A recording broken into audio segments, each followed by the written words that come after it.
There's been a lot of talk during the break about potential investment from Jim Ratcliffe. Are you aware of anything? Have you been told anything about what is happening? No. So I'm not involved in this, and others in the clubs are dealing with this. I'm focusing on my team. I'm focusing on the coming block, and I'm focusing on most important, most priority, next game. It's all about that.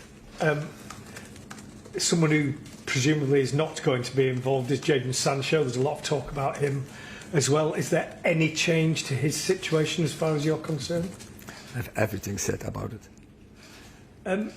You went into the international break on the back of a pretty memorable ending to a game that looked as though it wasn't going to turn out very well. Can you use that last couple of minutes against Brentford to almost restart your season?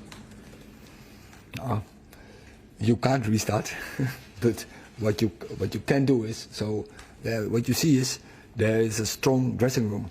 They are aligned, they are on one page, and they are so determined and willing to win games. And that is what we have seen in the last couple of minutes. And we invest a lot in that game, and in the end, we beat them because opponent, they were beaten. They were physical. We were very strong, and we kept going. So mentally, we were very strong, and yeah, of course, that gives spirit.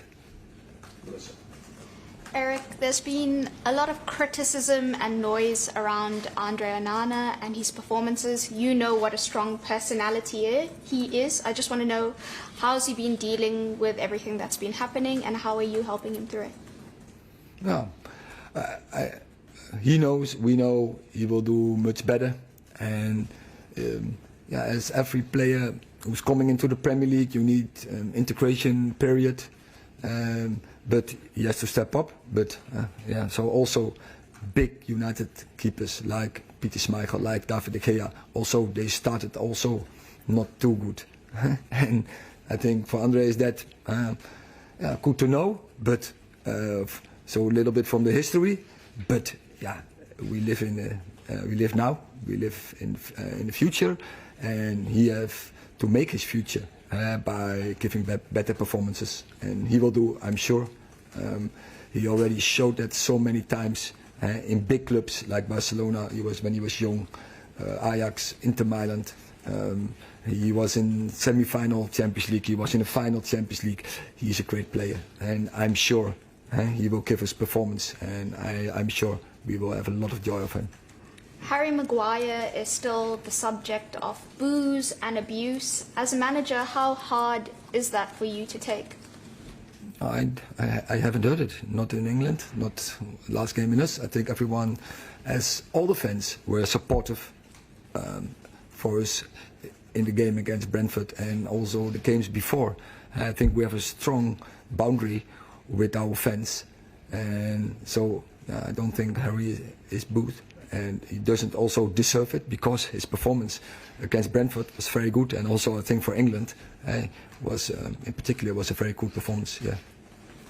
Eric, Sheffield United may sit bottom of the Premier League table, but does a side who are so desperate for 3 points, does that make them even more dangerous tomorrow?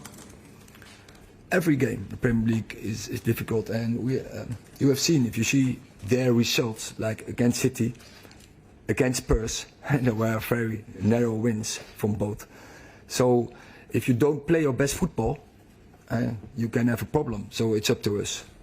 United are currently 4th from bottom in the league when it comes to your away record. Is there anything that you can put that down to specifically, or how do you go about rectifying that? We won our last game away, so finally it's not about that. So yeah, you can't figure out to the past.